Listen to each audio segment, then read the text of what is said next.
Punjabi radio USA ਸੁਣ ਰਹੇ ਸਾਰੇ ਹੀ ਮਾਣਯੋਗ ਅਤੇ ਸਤਿਕਾਰਤ ਸਰੋਤਿਆਂ ਨੂੰ ਪੰਜਾਬੀ ਰੇਡੀਓ USA ਦੀ ਟੀਮ ਅਤੇ ਮੇਰੇ ਰਾਜ ਕਰਨਵੀਰ ਸਿੰਘ ਵੱਲੋਂ ਆਪ ਜੀ ਨੂੰ ਬਹੁਤ ਹੀ ਪਿਆਰ ਸਤਿਕਾਰ ਸਹਿਤ ਦੋਨੋਂ ਹੱਥ ਜੋੜ ਕੇ ਨਿੱਘੀ ਜਿਹੀ ਸਤਿ ਸ੍ਰੀ ਅਕਾਲ। ਸਭ ਨੂੰ ਜੀ ਆਇਆਂ ਨੂੰ ਆਖਦੇ ਹਾਂ। ਸਰੋਤਿਓ ਪ੍ਰੋਗਰਾਮ ਲੈ ਕੇ ਹਾਜ਼ਰ ਹੋ ਚੁੱਕੇ ਹਾਂ। ਪ੍ਰੋਗਰਾਮ ਖਬਰ 'ਤੇ ਨਜ਼ਰ ਪ੍ਰੋਗਰਾਮ ਦੇ ਵਿੱਚ ਪੰਜਾਬ ਭਾਰਤ ਭਰ ਦੇ ਵਿੱਚ ਜਿਹੜੀਆਂ ਖਬਰਾਂ ਚੱਲ ਰਹੀਆਂ ਹੁੰਦਾ ਉਹਨਾਂ ਦੇ ਪਿੱਛੇ ਕੀ ਲੁਕਿਆ ਹੁੰਦਾ ਉਸ ਦੀ ਗਹਿਰਾਈ ਤੱਕ ਜਾਣ ਦੀ ਸਾਡੀ ਕੋਸ਼ਿਸ਼ ਹੁੰਦੀ ਆ। ਅਤੇ ਸਾਡੇ ਨਾਲ ਅੱਜ ਦੇ ਦਿਨ ਜੁੜਦੇ ਨੇ ਸੁਸ਼ੀਲ ਦੋਸਾਂਝ ਜੀ ਚੰਡੀਗੜ੍ਹ ਸਟੂਡੀਓਜ਼ ਤੋਂ। ਇਸ ਟਾਈਮ ਸਾਡੇ ਨਾਲ ਜੁੜ ਚੁੱਕੇ ਨੇ। ਸੁਸ਼ੀਲ ਜੀ, ਜੀ ਆਇਆਂ ਨੂੰ, ਸਤਿ ਸ੍ਰੀ ਅਕਾਲ ਹੈ ਜੀ।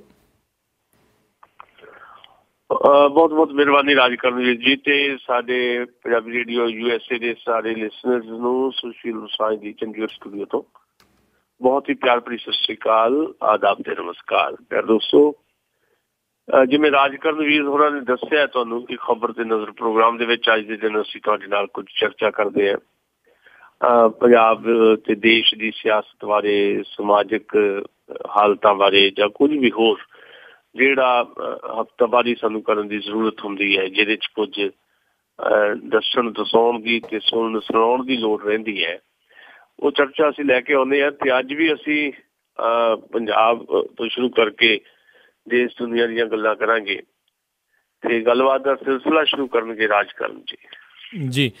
ਪ੍ਰੋਗਰਾਮ ਸ਼ੁਰੂ ਕਰਨ ਤੋਂ ਪਹਿਲਾਂ ਸਾਡੇ ਅੱਜ ਦੇ ਪ੍ਰੋਗਰਾਮ ਦੇ ਸਪਾਂਸਰਸ ਉਹਨਾਂ ਦਾ ਧੰਨਵਾਦ ਕਰਨਾ ਚਾਹੁੰਦੇ ਹਾਂ, ਜਿਨ੍ਹਾਂ ਨੇ ਖਬਰ 'ਤੇ ਨਜ਼ਰ ਪ੍ਰੋਗਰਾਮ ਨੂੰ ਸਪਾਂਸਰ ਕੀਤਾ। ਖਾਲਸਾ ਇੰਸ਼ੋਰੈਂਸ ਏਜੰਸੀ ਵਾਲੇ, ਜਿਨ੍ਹਾਂ ਦੇ ਕੋਲੋਂ ਤੁਸੀਂ ਹਰ ਤਰ੍ਹਾਂ ਦੀ ਇੰਸ਼ੋਰੈਂਸ ਕਰਵਾ ਸਕਦੇ ਹੋ। ਉਹਨਾਂ ਦਾ ਫ਼ੋਨ ਨੰਬਰ 408-272-2500। ਇਸ ਦੇ ਨਾਲ ਗੁਰਦੀਪ ਸਿੰਘ ਵਿਰਦੀ ਕਲੋਵਿਸ ਤੋਂ, ਪ੍ਰੀਤਮ ਸਿੰਘ ਤਲਵਿੰਦਰ ਸਿੰਘ ਗਿੱਲ ਬੇਕਰਸਫੀਲਡ ਤੋਂ, ਸਤਨਾਮ ਸਿੰਘ ਸ਼ੇਰਗਿੱਲ ਸੰਗਰ ਤੋਂ, ਜਾਫੀ ਸਿੰਘ ਵਾਈਸੀ ਬੇਕਰਸਫੀਲਡ ਤੋਂ, ਸੁੱਚਾ ਸਿੰਘ ਵਾਈਸੀਲੀਆ ਤੋਂ ਅਤੇ Punjabi American senior citizen centre Bakersfield ਤੋਂ। ਇਹਨਾਂ ਸਾਰਿਆਂ ਦਾ ਬਹੁਤ ਬਹੁਤ ਧੰਨਵਾਦ। ਜੇ ਤੁਸੀਂ ਜਾਂ ਕੋਈ ਹੋਰ ਕਾਰੋਬਾਰ ਇਸ ਪ੍ਰੋਗਰਾਮ ਨੂੰ ਸਪਾਂਸਰ ਕਰਨਾ ਚਾਹੁੰਦੇ ਹੋਣ, ਉਸ ਦੇ ਲਈ ਸੰਪਰਕ ਕਰ ਸਕਦੇ ਹੋ। ਨੰਬਰ 408-722-7698 408-722-7698 ਦੇ ਉੱਤੇ। ਅਤੇ ਗੱਲਬਾਤ ਦਾ ਸਿਲਸਿਲਾ ਜਿਹੜਾ ਸ਼ੁਰੂ ਕਰਦੇ ਹਾਂ ਸੁਸ਼ੀਲ ਜੀ, ਮੋਦੀ ਸਰਕਾਰ ਨੂੰ ਸਾਲ ਜਿਹੜਾ ਜੀ ਪੂਰਾ ਹੋ ਗਿਆ। ਬਹੁਤ ਵੱਡੇ ਜਿਹੜੇ ਦਾਅਵੇ ਆ ਇਸ ਦੇ ਵਿੱਚ ਇਹਨਾਂ ਨੇ ਪੇਸ਼ ਕੀਤੇ ਆ। ਅਤੇ ਪੰਜਾਬ ਦੇ ਜਿਹੜੇ ਮੁੱਖ ਮੰਤਰੀ ਪ੍ਰਕਾਸ਼ ਬਾਦਲ, ਉਹਨਾਂ ਨੇ ਇਹ ਜਿਹੜਾ ਜੀ ਕਹਿ ਦਿੱਤਾ ਵੀ ਪਿਛਲੇ 20 ਸਾਲਾਂ ਦੇ ਵਿੱਚ ਕਾਂਗਰਸ ਨੇ ਕਿਸੇ ਸਰਕਾਰ ਨੇ ਉਹਨਾਂ ਕੰਮ ਨਹੀਂ ਕੀਤਾ ਜਿੰਨਾ ਇਸ ਸਰਕਾਰ ਨੇ, ਮੋਦੀ ਦੀ ਸਰਕਾਰ ਨੇ 1 ਸਾਲ 'ਚ ਕਰ ਦਿੱਤਾ। ਕਿਸ ਤਰੀਕੇ ਨਾਲ ਤੁਸੀਂ ਦੇਖਦੇ ਇਸ ਗੱਲ ਨੂੰ? ਪਹਿਲੀ ਗੱਲ ਤਾਂ ਇਹ ਗੱਲ 20 ਸਾਲ ਦਾ ਮਸਲਾ ਨਹੀਂ ਹੈ। ਇਹਦੇ ਦੋ ਸਵਾਲ ਜਿਹੜਾ ਆ, ਇਹਦੇ ਦੋ ਹਿੱਸੇ ਅਸੀਂ ਕਰ ਸਕਦੇ ਹਾਂ ਜੀ। ਨੰਬਰ ਇੱਕ ਤਾਂ 20 ਸਾਲ ਦਾ ਜੇ ਗੱਲ ਕਰਦੀ ਹੋਵੇ ਤਾਂ ਇਹ ਗੱਲ ਤਾਂ ਬਿਲਕੁਲ ਦਰੁਸਤ ਹੈ ਬਾਦਲ ਸਾਹਿਬ ਦੀ। ਮੈਂ ਸਗੋਂ 20 ਸਾਲ ਤੋਂ ਵੀ ਅੱਗੇ ਜਾਂਦਾ। ਮੈਂ ਤਾਂ ਇਹ ਵੀ ਕਹਿੰਦਾ ਕਿ 68 ਸਾਲਾਂ ਦੀ ਆਜ਼ਾਦੀ ਦੇ ਵਿੱਚੋਂ 50-52 ਸਾਲ ਕਾਂਗਰਸ ਪਾਰਟੀ ਦਾ ਇੱਕ ਛਤਰ ਰਾਜ ਰਿਹਾ ਹਿੰਦੁਸਤਾਨ ਤੇ, ਹਿੰਦੁਸਤਾਨ 'ਚ ਵੀ ਤੇ ਵੱਖ-ਵੱਖ ਸੂਬਿਆਂ ਦੇ ਵਿੱਚ ਵੀ। ਪਰ ਕਾਂਗਰਸ ਪਾਰਟੀ ਦੀ ਅਗਵਾਈ ਦੇ ਵਿੱਚ ਦੇਸ਼ ਨੇ ਜਿਸ ਰੂਪ ਦੇ ਵਿੱਚ ਤਰੱਕੀ ਕਰਨੀ ਸੀ ਉਵੇਂ ਨਹੀਂ ਕੀਤੀ। ਤਰੱਕੀ ਤੋਂ ਭਾਵ ਬਹੁਤ ਵੱਡੀਆਂ ਬਿਲਡਿੰਗਾਂ ਨਹੀਂ ਹੁੰਦਾ। ਤਰੱਕੀ ਤੋਂ ਭਾਵ ਹਰ ਆਵਾਮ ਦਾ ਜਿਹੜਾ, ਹਰ ਬੰਦਾ ਜਿਹੜਾ ਬੈਠਾ ਸਾਡਾ ਥੱਲੇ, ਉਹਦੇ ਮੂੰਹ 'ਚ ਰੋਟੀ ਦੀ ਬੁਰਕੀ ਹੁੰਦੀ ਹੈ ਜਿਹੜੀ ਉਹਨੂੰ ਸੌਖੇ ਤਰੀਕੇ ਨਾਲ ਮਿਲ ਸਕੇ ਰੋਜ਼। ਤਰੱਕੀ ਦਾ ਭਾਵ ਲੋਕਾਂ ਵਾਸਤੇ ਜਿਹੜੀਆਂ ਉਹ ਸਾਰੀਆਂ ਸਹੂਲਤਾਂ ਹੁੰਦੀਆਂ, ਜਿਹਨਾਂ ਸਹੂਲਤਾਂ ਦੇ ਸਿਰ ਦੇ ਉੱਤੇ ਇੱਕ ਖੁਸ਼ਹਾਲ ਜੀਵਨ ਜੀਅ ਸਕਦਾ ਹੈ। ਸੋ ਮੈਂ ਕਹਿ ਸਕਦਾ ਹੈ ਕਿ 67 ਸਾਲਾਂ ਦੇ ਵਿੱਚੋਂ ਸਾਲਾਂ 'ਚੋਂ ਬਹੁਤਾ ਸਮਾਂ ਭਾਰਤ ਤੇ ਰਾਜ ਕਰਨ ਵਾਲੀ ਪਾਰਟੀ, ਕਾਂਗਰਸ ਪਾਰਟੀ ਦੀ ਹਕੂਮਤ ਦੇ ਵਿੱਚ ਭਾਰਤ ਦਾ ਆਵਾਮ ਜਿਹੜਾ ਖੁਸ਼ ਨਹੀਂ ਰਹਿ ਸਕਿਆ। ਤਕਲੀਫਾਂ ਵੱਧ ਗਈਆਂ। ਤੇ ਦੂਸਰੀ ਗੱਲ ਇਹ ਹੈ ਕਿ ਮੁਲਕ ਇਸ ਕਰਕੇ ਮੁਲਕ ਨਹੀਂ ਹੁੰਦਾ ਕਿ ਉਹਦਾ ਨਾਂ ਭਾਰਤ ਹੈ, ਉਹਦਾ ਨਾਂ ਬਰਤਾਨੀਆ ਆ ਜਾਂ ਉਹਦਾ ਨਾਂ ਕੈਨੇਡਾ ਆ। ਕੈਨੇਡਾ ਵੀ, ਬਰਤਾਨੀਆ ਵੀ ਤੇ ਅਮਰੀਕਾ ਵੀ ਤੇ ਭਾਰਤ ਵੀ, ਇਹ ਆਵਾਮ ਦੇ ਨਾਲ ਬਣਦੇ ਹੈ। ਲੋਕ ਹੀ ਮੁਲਕ ਹੁੰਦੇ ਹੈ। ਭਾਰਤ ਦੀ ਜਿਹੜੀ 1.25 ਅਰਬ ਦੀ ਆਬਾਦੀ ਆ, ਉਹ ਮੁਲਕ ਹੈ। ਭਾਰਤ ਆਪਣੇ ਨਾਂ ਕਰਕੇ ਭਾਰਤ ਨਹੀਂ ਹੈ, ਇੰਡੀਆ ਕਰਕੇ ਇੰਡੀਆ ਨਹੀਂ ਹੈ, ਹਿੰਦੁਸਤਾਨ ਕਰਕੇ ਹਿੰਦੁਸਤਾਨ ਨਹੀਂ ਹੈ। ਸੋ ਇੱਕ ਗੱਲ ਸਮਝਣ ਵਾਲੀ ਹੈ ਕਿ ਜੇ 1.25 ਅਰਬ ਆਬਾਦੀ ਦਾ ਵੱਡਾ ਹਿੱਸਾ ਬਦਹਾਲੀ ਕੱਟ ਰਿਹਾ ਤੇ ਦੁਸ਼ਵਾਰੀਆਂ 'ਚ ਜੀ ਰਿਹਾ, ਤੰਗੀਆਂ ਤੁਰਸੀਆਂ ਦੇ ਵਿੱਚ ਆਪਣੀ ਜ਼ਿੰਦਗੀ ਨੂੰ ਰੋੜ ਰਿਹਾ, ਤਾਂ ਫਿਰ ਉਹ ਤਰੱਕੀ ਨਹੀਂ ਹੈ। ਤੁਸੀਂ ਮਾਹੌਲ ਬਣਾ ਲਓ ਵੱਡੇ, ਤੁਸੀਂ ਆਰਥਿਕ ਜ਼ੋਨ ਬਣਾ ਲਓ ਬਹੁਤ ਵੱਡੇ ਵੱਡੇ, ਤੁਸੀਂ 100 ਸਮਾਰਟ ਸਿਟੀ ਬਣਾਉਣ ਦੇ ਦਾਅਵੇ ਕਰ ਦਿਓ, ਪਰ ਜਿੰਨੀ ਦੇਰ ਤੱਕ ਤੁਹਾਡੇ ਜੀਵਨ ਦੇ ਵਿੱਚ ਜਿਹੜਾ ਆਮ ਭਾਰਤੀ ਹੈ ਉਹਦੇ ਜੀਵਨ ਦੇ ਵਿੱਚ ਉਹ ਸਮਾਰਟਨੈਸ ਨਹੀਂ ਆਉਂਦੀ, ਉਹ ਰੰਗੀਨੀਅਤ ਨਹੀਂ ਆਉਂਦੀ, ਉਹ ਖੁਸ਼ਹਾਲੀ ਨਹੀਂ ਆਉਂਦੀ, ਉਨੀ ਦੇਰ ਤੱਕ ਤੁਸੀਂ ਮੁਲਕ ਨੂੰ ਖੁਸ਼ਹਾਲ ਨਹੀਂ ਕਹਿ ਸਕਦੇ। ਸੋ ਬਾਦਲ ਸਾਹਿਬ ਦਾ ਜਿਹੜਾ ਬਿਆਨ ਹੈ ਉਹਦਾ ਇੱਕ ਹਿੱਸਾ ਕਾਫੀ ਦਰੁਸਤ ਹੈ ਕਿ ਮੁਲਕ ਨੇ ਕਾਂਗਰਸ ਦੀ ਅਗਵਾਈ ਦੇ ਵਿੱਚ ਤਰੱਕੀ ਨਹੀਂ ਕੀਤੀ, ਪਰ ਬਾਦਲ ਸਾਹਿਬ ਦੇ ਬਿਆਨ ਦਾ ਜਿਹੜਾ ਦੂਜਾ ਹਿੱਸਾ ਹੈ ਜਿੱਥੇ ਉਹ ਇਹ ਕਹਿੰਦੇ ਹੈ ਕਿ 20 ਸਾਲਾਂ 'ਚ ਕਾਂਗਰਸ ਨੇ ਉਹ ਨਹੀਂ ਕੀਤਾ ਜੋ 1 ਸਾਲ 'ਚ ਮੋਦੀ ਸਾਹਿਬ ਨੇ ਕਰ ਦਿੱਤਾ, ਉਹ ਵੀ ਕੋਰਾ ਝੂਠ ਹੈ ਜੀ। ਏਦਾਂ ਦਾ ਝੂਠ ਹੈ ਜਿਹੜਾ ਹਜ਼ਮ ਨਹੀਂ ਹੋ ਸਕਦਾ। ਤੇ ਬਾਦਲ ਸਾਹਿਬ ਨੂੰ ਖੁਦ ਆਪਣੇ ਇਸ ਬਿਆਨ ਨੂੰ ਉਸ ਕਸੌਟੀ ਤੇ ਪਰਖਣਾ ਚਾਹੀਦਾ ਹੈ ਜਿਹੜੀ ਉਹਨਾਂ ਨੇ ਮਹੀਨਾ ਪਹਿਲਾਂ ਇਹ ਗੱਲ ਸਾਹਮਣੇ ਲੈ ਕੇ ਆਂਦੀ ਸੀ ਕਿ ਭਾਰਤ ਦੇ ਪ੍ਰਧਾਨ ਮੰਤਰੀ ਨਰਿੰਦਰ ਮੋਦੀ ਪੰਜਾਬ ਨੂੰ ਵਕਤ ਨਹੀਂ ਦਿੰਦੇ। 1 ਸਾਲ ਹੋ ਗਿਆ, ਇੱਕ ਵਾਰ ਵੀ ਬਾਦਲ ਸਾਹਿਬ ਨੂੰ ਖੁੱਲ ਕੇ ਮਿਲਣ ਦਾ ਮੌਕਾ ਨਹੀਂ ਮਿਲਿਆ ਨਰਿੰਦਰ ਮੋਦੀ ਹੋਰਾਂ ਨੂੰ। ਤੇ ਕੋਈ ਦਾਅਵਾ ਕਰੀ ਜਾਵੇ, ਅੱਜ ਵੀ ਇੱਕ ਮੰਤਰੀ ਆਇਆ ਸੀ ਜੈਂਤ ਸਿਨਹਾ ਜਿਹੜਾ ਸਟੇਟ ਮਿਨਿਸਟਰ ਹੈ ਫਾਈਨਾਂਸ ਦਾ, ਚੰਡੀਗੜ੍ਹ 'ਚ ਆਇਆ, ਉਹ ਕਹਿ ਕੇ ਗਿਆ ਕਿ ਕੇਂਦਰ ਜਿਹੜਾ ਆ ਪੰਜਾਬ ਵਾਸਤੇ ਗੱਫੇ ਲੈ ਕੇ ਬੈਠਾ ਹੈ, ਪੰਜਾਬ ਲਈ ਸਾਰਾ ਕੁਝ ਕਰੇਗਾ ਕੇਂਦਰ, ਕਦੋਂ ਕਰੇਗਾ ਇਹਦਾ ਕੋਈ ਜਵਾਬ ਨਹੀਂ, 1 ਸਾਲ ਤਾਂ ਕੁਝ ਕੀਤਾ ਨਹੀਂ। ਇਹਦੇ ਬਾਦਲ ਸਾਹਿਬ ਜਦੋਂ ਕਹਿੰਦੇ ਹੈ ਕਿ 1 ਸਾਲ 'ਚ ਮੋਦੀ ਸਾਹਿਬ ਨੇ ਕਮਾਲ ਕਰਤੀ, ਤਾਂ ਬਾਦਲ ਸਾਹਿਬ ਨੂੰ ਪੁੱਛਣਾ ਬਣਦਾ ਹੈ ਕਿ ਅੱਜ ਪੰਜਾਬ ਦੇ ਵਿੱਚ ਹਾਲਤ ਕਿੰਨੀ ਬਦਤਰ ਹੈ ਕਿ ਕਿਸਾਨ ਜਿਹੜਾ ਆ ਲਗਾਤਾਰ ਖੁਦਕੁਸ਼ੀ ਵੱਲ ਵੱਧ ਰਿਹਾ ਹੈ। ਅੱਜ ਵੀ ਖਬਰ ਹੈ ਅੱਜ ਵੀ ਇੱਕ ਕਿਸਾਨ ਨੇ ਖੁਦਕੁਸ਼ੀ ਕੀਤੀ ਹੈ ਬਲਾਚੌਰ ਦੇ ਨੇੜੇ ਜੀ। ਰੋਜ਼ ਹੀ ਇੱਕ ਕਿਸਾਨ ਖੁਦਕੁਸ਼ੀ ਕਰ ਰਿਹਾ ਹੈ, ਰੋਜ਼ ਹੀ ਖੇਤਾਂ ਦੇ ਵਿੱਚੋਂ ਨਿਕਲ ਕੇ ਜਿਹੜਾ ਖੇਤ ਦਾ ਮਾਲਕ ਹੈ ਉਹ ਮਜ਼ਦੂਰ ਬਣ ਰਿਹਾ ਪੰਜਾਬ ਦੇ ਵਿੱਚ, ਲੇਬਰ ਚੌਕਾਂ 'ਚ ਖੜ ਰਿਹਾ, ਜਾ ਕੇ ਸ਼ਹਿਰਾਂ ਦੇ ਲੇਬਰ ਚੌਕਾਂ ਦੇ ਵਿੱਚ ਸੰਗਦਾ ਸਗਾਉਂਦਾ ਕਿਸਾਨ ਜਾ ਕੇ ਖੜ ਰਿਹਾ। ਤੇ ਇਹ ਤਰੱਕੀ ਜੇ ਨਰਿੰਦਰ ਮੋਦੀ ਦੀ ਅਗਵਾਈ ਦੇ ਵਿੱਚ ਚੱਲ ਰਹੀ ਸਰਕਾਰ ਕਰਕੇ ਹੋਈ ਹੈ ਤਾਂ ਫਿਰ ਕਾਹਦੀਆਂ ਮੁਬਾਰਕਾਂ ਦੇਣੀਆਂ। ਦੂਜੀ ਗੱਲ, ਜੇ ਸੱਚਮੁੱਚ ਤਰੱਕੀ ਹੋਈ ਹੈ, ਬਹੁਤ ਕੰਮ ਹੋਇਆ, ਤਾਂ ਫਿਰ ਭਾਰਤੀ ਜਨਤਾ ਪਾਰਟੀ ਵੱਖਰੇ ਤੌਰ ਤੇ ਪੰਜਾਬ ਦੇ ਵਿੱਚ ਜਸ਼ਨ ਕਿਉਂ ਮਨਾ ਰਹੀ ਹੈ? ਬਾਦਲ ਸਾਹਿਬ ਦੀ ਪਾਰਟੀ ਉਹਦੀ ਸ਼ਾਮਲ ਕਿਉਂ ਨਹੀਂ ਉਹਨਾਂ ਜਸ਼ਨਾਂ ਦੇ ਵਿੱਚ? ਬਾਦਲ ਸਾਹਿਬ ਸਰਕਾਰ 'ਚ ਸ਼ਾਮਲ ਹੈ, ਦਿੱਲੀ 'ਚ ਜਿਹੜੀ ਸਰਕਾਰ ਹੈ ਉਹਦੇ 'ਚ ਉਹਨਾਂ ਦੀ ਨੌਂ ਬੀਬੀ ਹਰਸਿਮਰਤ ਕੌਰ ਬਾਦਲ ਮੰਤਰੀ ਹੈ। ਪੰਜਾਬ ਦੇ ਵਿੱਚ ਜਿਹੜੀ ਸਰਕਾਰ ਹੈ ਉਹਦੇ ਵਿੱਚ ਭਾਰਤੀ ਜਨਤਾ ਪਾਰਟੀ ਸ਼ਾਮਲ ਹੈ। ਫਿਰ ਅੱਜ ਹੀ ਬਾਦਲ ਸਾਹਿਬ ਦਾ ਇਹ ਬਿਆਨ ਕਿਉਂ ਆ ਗਿਆ ਕਿ ਬੀਜੇਪੀ ਝੂਠ ਬੋਲਦੀ? ਅੱਜ ਦਾ ਇੱਕ ਬਿਆਨ ਹੋਰ ਹੈ ਬਾਦਲ ਸਾਹਿਬ ਦਾ, ਉਹ ਕਹਿੰਦੇ ਬੀਜੇਪੀ ਝੂਠ ਬੋਲਦੀ ਹੈ। ਮਸਲਾ ਕੀ ਸੀ? ਕੱਲ ਕਮਲ ਸ਼ਰਮੇ ਨੇ ਕਹਿ ਦਿੱਤਾ, ਜਿਹੜਾ ਭਾਰਤੀ ਜਨਤਾ ਪਾਰਟੀ ਦਾ ਪੰਜਾਬ ਦਾ ਪ੍ਰਧਾਨ ਹੈ, ਉਹਨੇ ਕਹਿ ਦਿੱਤਾ ਕਿ ਜਿਹੜਾ ਖੰਡ ਦੇ ਉੱਤੇ ਐਂਟੀ ਟੈਕਸ ਲਾਇਆ 11%, ਸਾਨੂੰ ਪੁੱਛਿਆ ਹੀ ਨਹੀਂ ਜੀ। ਅੱਜ ਬਾਦਲ ਸਾਹਿਬ ਨੇ ਕਹਿ ਦਿੱਤਾ ਵੀ ਬੀਜੇਪੀ ਝੂਠ ਬੋਲਦੀ ਹੈ। ਕੈਬਨਿਟ ਦੀ ਮੀਟਿੰਗ ਦੇ ਵਿੱਚ ਬੈਠੀ ਸੀ ਬੀਜੇਪੀ ਦੀ ਸਾਰੀ ਲੀਡਰਸ਼ਿਪ, ਬੀਜੇਪੀ ਦੇ ਕੋਟੇ ਦੇ ਮਿਨਿਸਟਰ ਉਸ ਮੀਟਿੰਗ 'ਚ ਸੀਗੇ ਜਿੱਥੇ ਫੈਸਲਾ ਹੋਇਆ ਕਿ ਖੰਡ ਦੇ ਉੱਤੇ 11% ਐਂਟੀ ਟੈਕਸ ਲਾਉਣਾ ਹੈ। ਇਹ ਬਾਦਲ ਸਾਹਿਬ ਦਾ ਬਿਆਨ ਹੈ।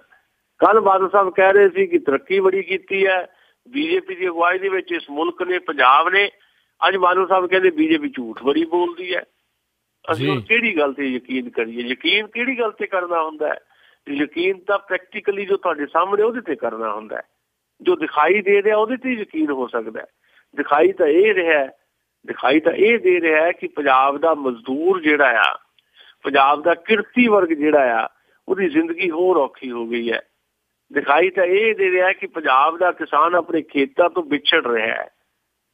ਮੈਨੂੰ ਯਾਦ ਆ ਰਿਹਾ ਜਗਜੀਤ ਦੀ ਇੱਕ ਗਜ਼ਲ है, अब मैं राशन की कतारों में नजर आता हूँ, अपने खेतों से बिछड़ने की सजा पाता हूँ। किसान अपने खेतों तो बिछड़ गया, खेतों के उत्ते कब्जे उद्योगपतियों ने करा दिते है ਜਾਂ ਫਿਰ ਆਪਣੇ ਕਬਜ਼ੇ ਹੈ। ਅੱਜ ਦੀ ਬਿਲਕੁਲ ਇੱਕ ਸੜਕ ਬਣਾਈ ਆ ਹੁਣ 4 ਲੇਨ ਦੀ, ਬਾਦਲ ਸਾਹਿਬ ਦੀ ਅਗਵਾਈ 'ਚ ਚੱਲਦੀ ਸਰਕਾਰ ਨੇ। ਸੁਖਬੀਰ ਸਿੰਘ ਬਾਦਲ ਹੋਰਾਂ ਨੇ ਉਚੇਚਾ ਉਹਦੇ ਵਿੱਚ ਇੰਟਰਸਟ ਲਿਆ ਜੀ। ਉਹ ਕੁਰਾਲੀ ਤੋਂ ਇੱਧਰ ਸੀਸਵਾਂ ਵੱਲ ਦੀ ਲੰਘਦੀ ਹੋਈ ਚੰਡੀਗੜ੍ਹ ਦੇ PGI ਦੇ ਨੇੜੇ ਜਾਂਦੀ ਹੈ ਤੇ ਉਧਰ ਇੱਕ ਪੱਲਣਪੁਰ ਪਿੰਡ ਹੈ, ਉਸ ਸੜਕ ਦੇ ਉੱਤੇ ਪੈਂਦਾ। ਉੱਥੇ ਬਾਦਲ ਸਾਹਿਬ ਦਾ ਬਹੁਤ ਵੱਡਾ, ਸੁਖਬੀਰ ਬਾਦਲ ਦਾ ਬਹੁਤ ਵੱਡਾ ਹੋਟਲ ਬਣ ਰਿਹਾ ਹੈ ਜੀ। ਪੰਜਾਬ ਦੇ ਵਿੱਚੋਂ ਜਿਹੜੀਆਂ ਆ ਰਹੀਆਂ ਸੜਕਾਂ ਚੰਡੀਗੜ੍ਹ ਵੱਲ ਨੂੰ ਰਾਜਧਾਨੀ ਹੈ ਪੰਜਾਬ ਦੀ, ਇੱਕ ਵੀ ਸੜਕ ਜਿਹੜੀ ਹੈ ਚੱਜ ਨਾਲ ਡਬਲ ਨਹੀਂ ਹੈ, ਚੱਜ ਨਾਲ ਡਬਲ। 4 ਲੇਨ ਜਾਂ 6 ਲੇਨ ਤਾਂ ਵੱਖਰੀ ਗੱਲ ਹੈ। ਅੰਮ੍ਰਿਤਸਰ ਤੋਂ ਵਾਇਆ ਜਲੰਧਰ ਫਗਵਾੜਾ ਹੁੰਦੀ ਹੋਈ ਜਿਹੜੀ ਸੜਕ ਆਉਂਦੀ ਹੈ, ਉਹ ਲੰਮੇ ਸਮੇਂ ਤੋਂ ਉਹਦੀ ਮੰਗ ਚੱਲ ਰਹੀ ਹੈ ਕਿ ਇਹਨੂੰ 4 ਲੇਨ ਕਰ ਦਿਓ, ਅੱਜ ਤੱਕ ਨਹੀਂ ਹੋਈ। ਪਟਿਆਲਾ ਜਿਹੜਾ ਆ, ਪਟਿਆਲੇ ਤੋਂ ਜਿਹੜੀ ਸੜਕ ਆਉਂਦੀ ਬਠਿੰਡੇ ਤੋਂ ਪਟਿਆਲੇ ਹੋ ਕੇ, ਉਹ ਸੜਕ ਵੀ ਜਿਹੜੀ ਆ 4 ਲੇਨ ਨਹੀਂ ਹੋਈ। ਹੁਣ ਜਦੋਂ ਰੌਲਾ ਪਿਆ ਕਿ ਤੁਸੀਂ ਆਪਣਾ ਸਰਕਾਰ ਦਾ ਪੈਸਾ ਲਾ ਕੇ ਆਪਣੇ ਹੋਟਲਾਂ ਤੱਕ ਸੜਕਾਂ ਪਹੁੰਚਾ ਲਈਆਂ, 29 ਲੱਖ ਰੁਪਏ ਸਰਕਾਰ ਦਾ ਲੱਗਾ ਉਸ ਸੜਕ ਦੇ ਉੱਤੇ, ਜਿਹੜੀ ਕੁਰਾਲੀ ਤੋਂ ਕੱਢੀ ਹੈ, 32 ਕਿਲੋਮੀਟਰ ਦਾ ਉਹ ਏਰੀਆ, ਤੇ ਉਹ ਜਾਂਦੀ ਕਿੱਥੇ ਆ? ਬਾਦਲ ਸਾਹਿਬ ਦੇ ਜਿਹੜਾ ਹੋਟਲ ਹੈ ਉੱਥੇ ਜਾਂਦੀ ਹੈ।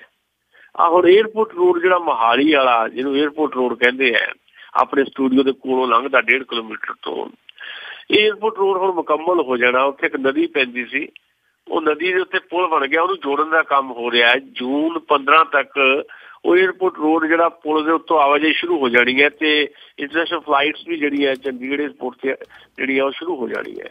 ਉਹ ਰੋਡ ਜਿਹੜਾ, ਉਹ ਰੋਡ ਦੇ ਆਲੇ ਦੁਆਲੇ ਕੀ ਹੈ, ਕਦੇ ਆ ਕੇ ਦੇਖੋ ਤੁਸੀਂ। ਉਹ ਰੋਡ ਦੇ ਆਲੇ ਦੁਆਲੇ ਜਿਹੜਾ ਵੀ ਰੋਡ ਏਅਰਪੋਰਟ ਤੋਂ ਲੈ ਕੇ ਨਾਰਥ ਕੰਟਰੀ ਮਾਲ ਤੱਕ ਆਉਂਦਾ, ਖਰੜ ਤੱਕ, ਇਹ ਸਾਰੇ ਰੋਡ ਤੇ ਜਿਹੜੇ ਪ੍ਰਾਈਮ ਜਿਹੜੇ ਥਾਂ ਹੈਗੇ ਆ, ਉੱਥੇ ਕਿਤੇ ਮਜੀਠੀਆ ਸਾਹਿਬ ਦੀ ਜ਼ਮੀਨ ਹੈ, ਉਹਨਾਂ ਦੇ ਹੋਮਲੈਂਡਸ ਬਣ ਰਹੇ ਹੈ, ਕਿਤੇ ਬਾਦਲ ਸਾਹਿਬ ਦਾ ਹੋਟਲ ਬਣ ਰਿਹਾ ਹੈ। ਇਸ ਕਰਕੇ ਉਹ ਸੜਕ ਬਣ ਰਹੀ ਹੈ। ਸੋ ਇਹ ਹੈ ਪੰਜਾਬ ਦੀ ਤਰੱਕੀ। ਤਰੱਕੀ ਪੰਜਾਬ ਦੀ ਨਹੀਂ ਹੋਈ, ਤਰੱਕੀ ਉਹਨਾਂ ਦੀ ਆਪ ਦੀ ਹੋਈ ਹੈ। ਅਸਲੀਅਤ ਇਹ ਹੈ ਕਿ ਜਿਹੜਾ ਸਧਾਰਨ ਬੰਦਾ ਪੰਜਾਬ ਦਾ, ਉਹ ਭੁੱਖ ਨਾਲ ਮਰ ਰਿਹਾ ਹੈ, ਉਹ ਗਰਮੀ ਨਾਲ ਮਰ ਰਿਹਾ ਹੈ, ਉਹ ਸਰਦੀ ਨਾਲ ਮਰ ਰਿਹਾ ਹੈ, ਉਹ ਹੜ੍ਹ 'ਚ ਡੁੱਬਦਾ ਹੈ। ਤੇ ਇਸ ਤਰ੍ਹਾਂ ਦੇ ਲੋਕ ਜਿਹੜੇ ਹੈ, ਜਿਨ੍ਹਾਂ ਦੇ ਹੱਥਾਂ ਦੇ ਵਿੱਚ ਹਕੂਮਤ ਹੈ, ਉਹ ਹਰ ਜਾਇਜ਼ ਨਾਜਾਇਜ਼ ਤਰੀਕਾ ਕਰਕੇ ਆਪਣੀਆਂ ਤਰੱਕੀਆਂ ਕਰਦੇ ਹੈ। ਸੋ ਤਰੱਕੀ ਭਾਰਤ ਦੀ ਨਹੀਂ ਹੋਈ ਮੋਦੀ ਸਾਹਿਬ ਦੇ ਕਾਰਜਕਾਲ ਦੇ ਵਿੱਚ, ਪੰਜਾਬ ਦੀ ਨਹੀਂ ਹੋਈ ਤਰੱਕੀ, ਅਸਲ ਦੇ ਵਿੱਚ ਜਿਹੜੇ ਹਕੂਮਤੀ ਲੋਕ ਹੈ ਉਹਨਾਂ ਦੀ ਹੋਈ ਹੈ। ਜੀ ਜੀ। ਅਤੇ ਅਗਲੀ ਜੇ ਆਪਾਂ ਗੱਲ ਕਰੀਏ ਵੀ ਆਮ ਆਦਮੀ ਪਾਰਟੀ ਨੂੰ ਲੈ ਕੇ ਪੰਜਾਬ ਦੀ ਇਕਾਈ ਨੂੰ, ਪਿਛਲੇ ਦਿਨਾਂ ਉਹਨਾਂ ਨੇ ਜਿਹੜਾ ਧਰਨਾ ਵੀ ਜਿਹੜਾ ਜੀ ਲਾਇਆ ਚੰਡੀਗੜ੍ਹ ਦੇ ਵਿੱਚ, ਉੱਥੇ ਕਹਿੰਦੇ ਜੀ MP ਵੀ ਜਿਹੜੇ ਨਹੀਂ ਪਹੁੰਚੇ, ਅਤੇ ਨਾਲ ਹੀ ਹੁਣ ਉਹਨਾਂ ਦੇ ਸੈਂਟਰ ਦੇ ਵੱਲੋਂ, ਦਿੱਲੀ ਵੱਲੋਂ ਵੀ ਹੁਕਮ ਆਇਆ ਵੀ ਜਥੇਬੰਦ ਜਿਹੜਾ ਢਾਂਚਾ ਆ ਉਸ ਦੀ ਹੁਣ ਤਿਆਰੀ ਕਰੋ, ਕਿਉਂਕਿ ਇਲੈਕਸ਼ਨਾਂ ਤਾਂ ਹੁਣ ਆਲਮੋਸਟ ਕਹਿ ਲਓ ਵੀ ਉਹਨਾਂ ਦੇ ਵੀ ਸਿਰ ਦੇ ਉੱਤੇ ਆ ਕੇ ਖੜੀਆਂ ਨੇ। ਅਤੇ ਆਪਸੀ ਚੱਲਦੀ ਫੁੱਟ ਦੇ ਮਾਹੌਲ ਨੂੰ ਦੇਖਦੇ ਹੋਏ ਕਿਸ ਵੱਲ ਨੂੰ ਜਿਹੜੀ ਹੈ ਜੀ ਵੱਧ ਰਹੀ ਆਮ ਆਦਮੀ ਪਾਰਟੀ? ਇੱਕ ਕਹਾਵਤ ਹੈ ਕਿ ਡੁੱਲੇ ਬੇਰਾਂ ਦਾ ਹਾਲੇ ਕੁਝ ਵਿਗੜਿਆ ਨਹੀਂ ਜੀ। ਹਾਲੇ ਵੀ ਆਮ ਆਦਮੀ ਪਾਰਟੀ ਵਾਲੇ ਸੋਝੀ ਤੋਂ ਕੰਮ ਲੈਣ ਤੇ ਸਹਿਜ ਤੇ ਸੂਝ ਦੇ ਨਾਲ ਚੱਲਣ ਤਾਂ ਕੋਈ ਦੋਰਾਵਾ ਨਹੀਂ ਕਿ 2017 ਦੀਆਂ ਵਿਧਾਨ ਸਭਾ ਚੋਣਾਂ ਦੇ ਵਿੱਚ ਆਮ ਆਦਮੀ ਪਾਰਟੀ ਇੱਕ ਵੱਡੀ ਤਾਕਤ ਬਣ ਕੇ ਉੱਭਰੇ। ਪਰ ਬਦਕਿਸਮਤੀ ਇਹ ਹੈ ਕਿ ਦੇਸ਼ ਵਿੱਚ ਤਾਂ ਆਮ ਆਦਮੀ ਪਾਰਟੀ ਦੋ ਫਾੜ ਦਿਖਾਈ ਦੇ ਰਹੀ ਹੈ। ਪੰਜਾਬ ਦੇ ਵਿੱਚ ਪਤਾ ਨਹੀਂ ਲੱਗ ਰਿਹਾ ਕਿ ਆਮ ਆਦਮੀ ਪਾਰਟੀ ਦੇ ਕਿੰਨੇ ਧੜੇ ਹੋ ਗਏ ਹੈ। ਤੁਸੀਂ ਦੇਖੋ ਕਿ ਪੰਜਾਬ ਦੇ ਵਿੱਚ ਬੇਈਮਾਨ ਭਜਾਓ ਪੰਜਾਬ ਬਚਾਓ ਯਾਤਰਾ ਚੱਲ ਰਹੀ ਸੀ। ਸੰਗਰੂਰ ਦੇ ਵਿੱਚ ਯਾਤਰਾ ਹੋਵੇ ਤੇ ਸੰਗਰੂਰ 'ਚ ਉੱਥੋਂ ਦਾ MP ਜਿਹਨੂੰ 2 ਲੱਖ ਤੋਂ ਜ਼ਿਆਦਾ ਵੋਟਾਂ ਦੀ ਲੀਡ ਨਾਲ ਜਿਤਾਇਆ ਲੋਕਾਂ ਨੇ, ਉਹ ਸੰਗਰੂਰ ਯਾਤਰਾ 'ਚ ਭਗਵੰਤ ਮਾਨ ਆਪ ਨਹੀਂ ਆਉਂਦੇ ਜੀ। ਨਾਭੇ ਦੇ ਵਿੱਚ ਯਾਤਰਾ ਪਹੁੰਚਦੀ ਹੈ ਤੇ ਡਾਕਟਰ ਧਰਮਵੀਰ ਗਾਂਧੀ ਦਾ ਬਿਆਨ ਆ ਜਾਂਦਾ, ਜਿਹੜੇ ਨਾਭਾ ਕਿਉਂਕਿ ਪਟਿਆਲਾ ਦੇ ਵਿੱਚ ਹੀ ਪੈਂਦਾ ਹੈ, ਪਟਿਆਲੇ ਤੋਂ ਲੋਕ ਸਭਾ ਦੇ ਮੈਂਬਰ ਚੁਣੇ ਗਏ ਡਾਕਟਰ ਧਰਮਵੀਰ ਗਾਂਧੀ, ਉਹਨਾਂ ਦਾ ਬਿਆਨ ਆ ਜਾਂਦਾ ਕਿ ਮੈਨੂੰ ਤਾਂ ਦੱਸਿਆ ਹੀ ਨਹੀਂ ਗਿਆ, ਮੈਂ ਕਿੱਦਾਂ ਜਾਂਦਾ ਉੱਥੇ। ਕੱਲ ਚੰਡੀਗੜ੍ਹ ਦੇ 25 ਸੈਕਟਰ ਦੇ ਵਿੱਚ ਧਰਨਾ ਲਾਇਆ ਆਮ ਆਦਮੀ ਪਾਰਟੀ ਨੇ। ਸੁਖਾ ਸਿੰਘ ਛੋਟੇਪੁਰ ਨੂੰ ਪੁੱਛਿਆ ਕਿ 4 MP ਹੈ ਤੁਹਾਡੇ ਸਾਰੇ ਦੇਸ਼ ਦੇ ਵਿੱਚ, ਚਾਰੇ ਪੰਜਾਬ ਦੇ, ਪੰਜਾਬ ਦੀ ਰਾਜਧਾਨੀ 'ਚ ਧਰਨਾ ਲੱਗ ਰਿਹਾ ਤੇ ਚਾਰਾਂ ਦੇ ਵਿੱਚੋਂ ਇੱਕ ਵੀ MP ਤੁਹਾਡੇ ਨਾਲ ਨਹੀਂ ਆਇਆ ਇੱਥੇ। ਉਹਨਾਂ ਕਿਹਾ ਕਿ ਇਹ ਧਰਨੇ ਦਾ ਪ੍ਰੋਗਰਾਮ ਬੜੀ ਜਲਦੀ ਬਣਿਆ, ਹਾਈ ਕਮਾਨ ਨੇ ਕਿਹਾ ਕਿ ਛੇਤੀ ਲਾਓ ਧਰਨਾ, ਇਸ ਕਰਕੇ ਸ਼ਾਇਦ ਕਮਿਊਨੀਕੇਸ਼ਨ ਗੈਪ ਰਹਿ ਗਿਆ, MPs ਨੂੰ ਸੂਚਨਾ ਨਹੀਂ ਦਿੱਤੀ ਜਾ ਸਕੀ।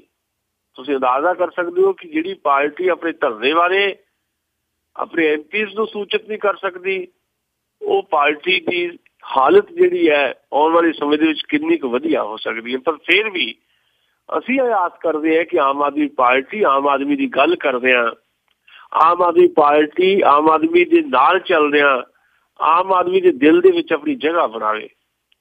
2017 ਨੂੰ ਟਾਰਗੇਟ ਕੇਵਲ ਚੋਣਾਂ ਕਰਕੇ ਨਾ ਕੀਤਾ ਜਾਏ, 2017 ਤੋਂ ਪਹਿਲਾਂ ਜਨਤਕ ਮੋਰਚਿਆਂ 'ਚ ਆਇਆ ਜਾਏ, ਲੋਕਾਂ ਦੇ ਮੋਰਚਿਆਂ 'ਚ ਆਇਆ ਜਾਏ, ਪਰ ਇਹ ਸੰਭਾਵਨਾ ਘੱਟ ਦੀ ਰਹੀ ਹੈ। ਹੁਣ ਤਾਜ਼ੀ ਖਬਰ ਇਹ ਹੈ ਕਿ ਦਿੱਲੀ ਵਾਲਿਆਂ ਨੇ, ਹਾਈ ਕਮਾਨ ਨੇ ਕਹਿ ਦਿੱਤਾ ਪੰਜਾਬ ਵਾਲਿਆਂ ਨੂੰ ਵੀ ਤੁਸੀਂ ਆਪਣਾ ਜਥੇਬੰਦਕ ਢਾਂਚਾ ਉਸਾਰ ਲਓ। ਅੱਜ ਤੱਕ ਤਾਂ ਸੁੱਚਾ ਸਿੰਘ ਛੋਟੇਪੁਰ ਹੀ ਸਾਰਾ ਕੁਛ ਸੀਗੇ ਆਮ ਆਦਮੀ ਪਾਰਟੀ ਦੇ ਪੰਜਾਬ 'ਚ। ਹੁਣ ਇਹ ਸਾਰਾ ਯੂਨਿਟ ਜਿਹੜਾ ਆ ਫੇਰ ਤੋਂ ਬਣਾਇਆ ਜਾਏਗਾ। ਉਹਦੇ 'ਚ ਕਿਹਨੂੰ ਕੀ ਜ਼ਿੰਮੇਵਾਰੀ ਦਿੱਤੀ ਜਾਂਦੀ ਹੈ, ਉਸ ਤੋਂ ਬਾਅਦ ਹੀ ਕੋਈ ਗੱਲ ਹੋ ਸਕੇਗੀ। ਡਿਪੈਂਡ ਇਹ ਕਰਦਾ ਹੈ ਕਿ ਕੀ ਤੁਸੀਂ ਆਮ ਆਦਮੀ ਪਾਰਟੀ ਦਾ ਜਥੇਬੰਦਕ ਢਾਂਚਾ ਜਨਤਕ ਲੀਹਾਂ ਤੇ ਬਣਾਉਣਾ ਹੈ ਜਾਂ ਫਿਰ ਸੁਣੀ ਸੁਣਾਈ ਜਿਹੜੀ ਕੋਈ ਗੱਲਬਾਤ ਹੈਗੀ ਹੈ ਉਹਦੇ ਆਧਾਰ ਤੇ ਲੀਡਰਸ਼ਿਪ ਥੋਪਣੀ ਹੈ ਲੋਕਾਂ ਦੇ ਉੱਤੇ। ਜੇ ਲੀਡਰਸ਼ਿਪ ਥੋਪੀ ਗਈ ਲੋਕਾਂ ਤੇ ਤਾਂ ਆਮ ਆਦਮੀ ਪਾਰਟੀ ਦਾ ਹਸ਼ਰ ਵੀ ਬਾਕੀ ਪਾਰਟੀਆਂ ਵਾਲਾ ਹੋ ਸਕਦਾ ਹੈ, ਜਿਹਦਾ ਸਾਨੂੰ ਘੱਟੋ ਘੱਟ ਦੁੱਖ ਰਹੇਗਾ।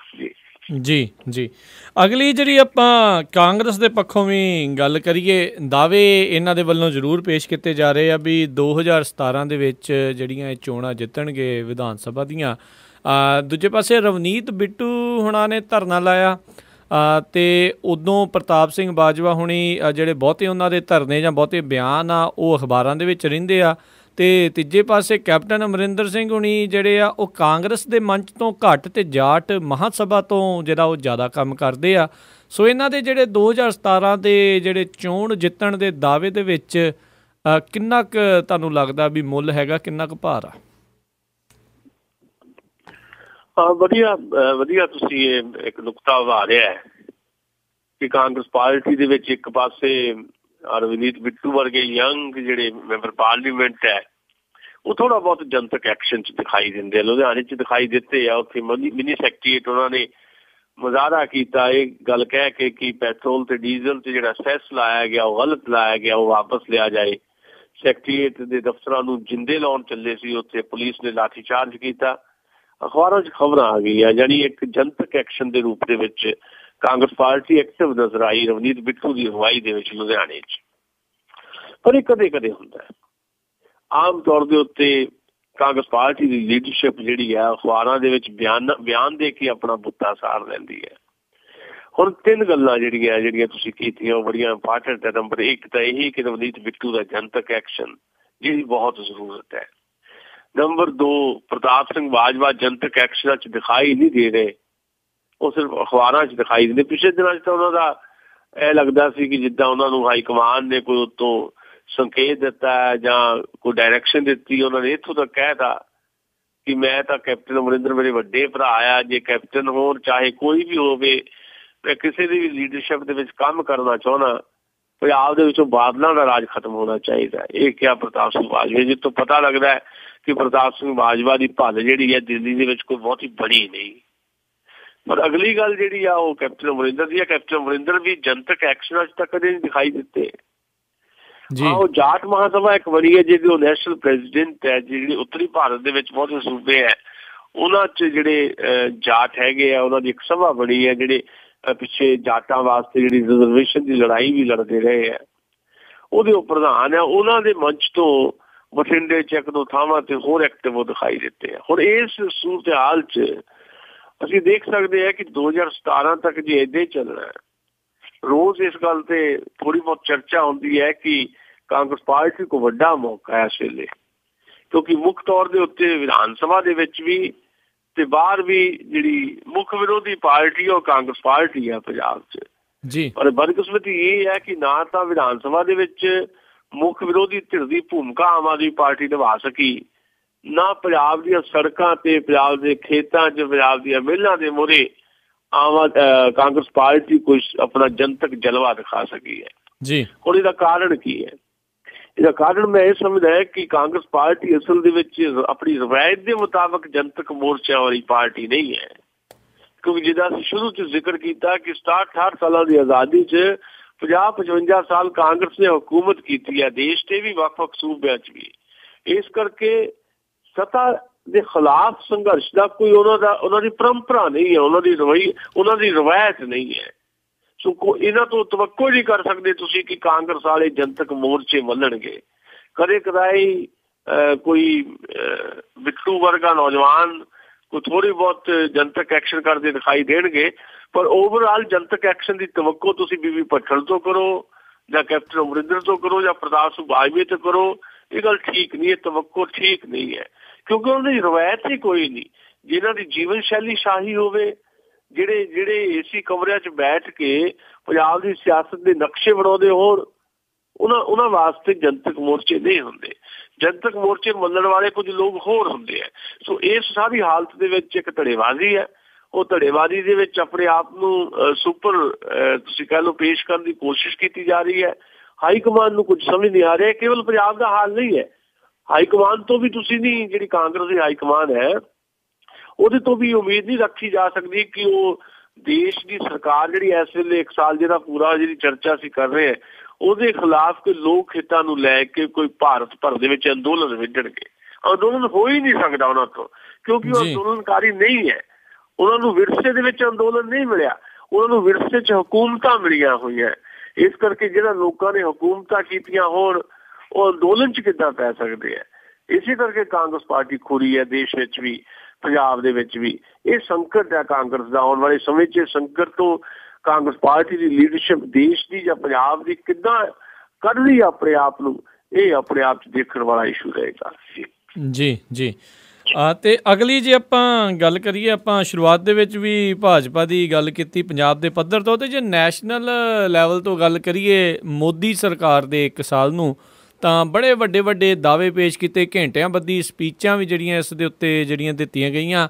ਸੋ ਤੁਸੀਂ ਕਿਸ ਤਰੀਕੇ ਨਾਲ ਦੇਖਦੇ ਹੋ ਵੀ ਜਿਹੜੇ ਰਾਸ਼ਟਰ ਪੱਧਰ ਦੇ ਉੱਤੇ ਇਹਨਾਂ ਦੀ ਕਾਰਜਕਾਰੀ? ਪਿਛਲੇ ਹਫ਼ਤੇ ਵੀ ਅਸੀਂ ਪ੍ਰੋਗਰਾਮ 'ਚ ਇਸ ਇਸ਼ੂ ਦੇ ਉੱਤੇ ਬੜੀ ਜਿਹੜੀ ਫੈਕਚੁਅਲ ਗੱਲ ਕੀਤੀ ਸੀ, ਤੱਥ ਜਿਹੜੇ ਤੁਹਾਡੇ ਨਾਲ ਸਾਂਝੇ ਕੀਤੇ ਸੀ ਵੀ ਕਿਵੇਂ 14 ਕਰੋੜ ਬੰਦਾ ਜਿਹੜਾ ਆ ਉਹ ਖੇਤੀ 'ਚੋਂ, ਕਿਸਾਨ ਜਿਹੜਾ 14 ਕਰੋੜ ਖੇਤੀ ਦੇ ਧੰਦੇ 'ਚੋਂ ਬਾਹਰ ਆ ਗਿਆ। ਜੀ। ਤੇ ਤੁਸੀਂ ਕਿੱਦਾਂ ਉਮੀਦ ਕਰ ਸਕਦੇ ਹੋ ਕਿ ਇਹ ਸਰਕਾਰ ਸੱਚਮੁੱਚ ਹੀ ਬਹੁਤ ਕਾਮਯਾਬ ਸਰਕਾਰ ਹੈ, ਜਿਸ ਸਰਕਾਰ ਦੇ ਚੱਲਦਿਆਂ ਜੌਬਸ ਲਗਾਤਾਰ ਘਟੀਆਂ, ਰੁਜ਼ਗਾਰ ਘਟਿਆ, ਲਗਾਤਾਰ ਰੁਜ਼ਗਾਰ ਵਧਣਾ ਚਾਹੀਦਾ ਸੀ, ਰੁਜ਼ਗਾਰ ਘਟ ਗਿਆ। ਹੁਣ ਇਹਦੇ ਤੇ ਚਰਚਾ ਚੱਲ ਰਹੀ ਹੈ ਇਸ ਵੇਲੇ ਸਾਡੇ ਇੱਥੇ ਭਾਰਤ ਦੇ ਵਿੱਚ ਇੱਕ ਵੱਡੀ ਅਖਬਾਰ ਦਾ ਗਰੁੱਪ ਹੈ ਦੈਨਿਕ ਭਾਸਕਰ ਦਾ, ਉਹਨੇ ਇੱਕ ਸਰਵੇ ਕਰਾਇਆ ਯੂਥ ਦਾ। ਜੀ ਨੌਜਵਾਨਾਂ 'ਚ ਸਰਵੇ ਕਰਾਇਆ, ਨੌਜਵਾਨਾਂ ਨੂੰ ਸਵਾਲ ਪੁੱਛੇ ਇਸ ਸਰਕਾਰ ਬਾਰੇ। 40% ਨੌਜਵਾਨ ਕਹਿੰਦੇ ਕਿ ਇਹ ਸੂਟ ਬੂਟ ਦੀ ਸਰਕਾਰ ਹੈ।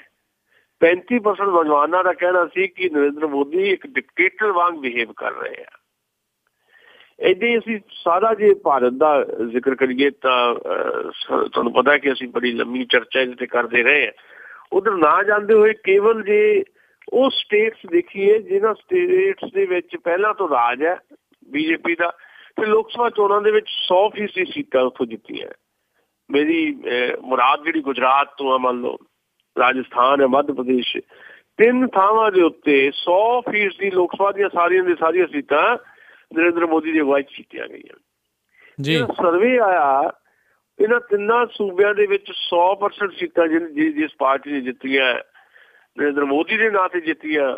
ਇਹਨਾਂ 3 ਸੂਬਿਆਂ ਦੇ ਵਿੱਚ ਬਹੁਤੇ ਲੋਕ ਇਹ ਕਹਿ ਰਹੇ ਹੈ ਵੀ ਅਸੀਂ ਖੁਸ਼ ਨਹੀਂ ਹੈ ਇਸ ਸਰਕਾਰ ਤੋਂ। 60% ਲੋਕਾਂ ਨੇ ਰਾਜਸਥਾਨ, ਗੁਜਰਾਤ ਤੇ ਮੱਧ ਪ੍ਰਦੇਸ਼ ਦੇ ਵਿੱਚ ਇਹ ਗੱਲ ਕਹੀ ਵੀ ਅੱਛੇ ਦਿਨ ਲਿਆਉਣ ਦਾ ਵਾਅਦਾ ਜਿਹੜਾ ਨਰਿੰਦਰ ਮੋਦੀ ਪੂਰਾ ਕਰ ਸਕਦੇ। ਤੇ ਜਦੋਂ ਇਹ ਪੁੱਛਿਆ ਗਿਆ 1 ਸਾਲ ਹੋ ਗਿਆ ਸਰਕਾਰ ਨੂੰ, ਕਿ ਸਰਕਾਰ ਦੇ ਚਲਦਿਆਂ, ਮੋਦੀ ਦੇ ਚਲਦਿਆਂ ਕੋਈ ਪੋਜ਼ਿਟਿਵ ਕਿਸਮ ਦਾ ਬਦਲਾਅ ਆਇਆ ਭਾਰਤ ਦੇ ਵਿੱਚ? ਜੀ। ਤਾਂ ਇਹਨਾਂ ਸੂਬਿਆਂ ਦੇ 52% ਨੌਜਵਾਨਾਂ ਨੇ ਕਹਿ ਦਿੱਤਾ ਬਿਲਕੁਲ ਕੋਈ ਬਦਲਾਅ ਨਹੀਂ ਆਇਆ।